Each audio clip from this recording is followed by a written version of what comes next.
네, 대구 지역에서 공식 집계된 확진자 수는 1,132명입니다.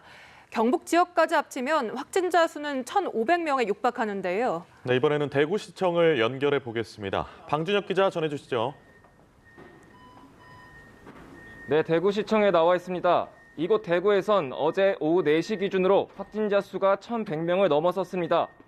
전날보다 400명 이상 늘어난 건데요. 처음 확진자가 나온 이후 최대 규모의 증가세입니다. 증상이 있다고 답한 신천지 교인 1,000여 명에 대한 검사 결과가 나오면서 증가세가 두드러진 것으로 보입니다. 환자가 폭발적으로 늘어나면서 병상 부족 문제는 더욱 심각해지고 있는데요. 현재까지 입원하지 못한 환자는 500여 명에 달할 것으로 보입니다. 특히 어제 입원 대기 중이던 환자가 사망했다는 소식이 들려오면서 시민들의 불안감은 더욱 커지고 있는데요. 사망자는 74살 남성으로 지병으로 신장 이식 이력이 있는 것으로 조사됐고요. 자가격리 상태에서 입원 대기 중이다가 어제 새벽 호흡곤란 증세를 호소했고 병원으로 이송 중 사망했습니다. 자가격리 상태다 보니 제대로 의료진의 도움을 받지 못했고 보건당국의 하루 2차례 전화 모니터링이 전부였습니다.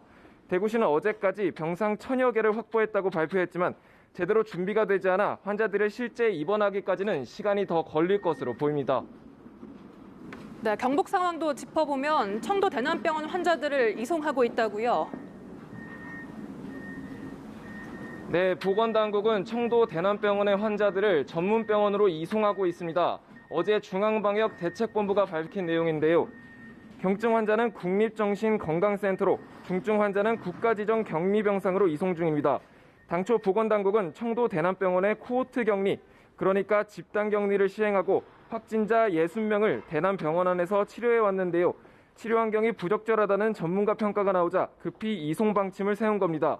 이송은 오늘 중으로 끝날 것으로 예상됩니다.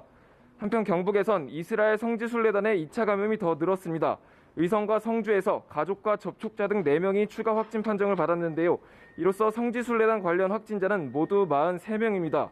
한편 경북도는 복지시설에서 신천지 관련 감염이 잇따르고 있는 가운데 경북에서도 신천지 교인에 대한 전수조사를 실시했는데요. 조사 결과 확진자 2명이 나왔고 증상이 있는 사람들도 80명에 달하는 상황입니다. 조사 거부자와 연락이 두절된 신천지 신도들에 대해서는 경찰과 함께 대응하고 있습니다. 또 신천지와 관계된 복지시설 직원 70여 명은 업무에서 배제됐습니다.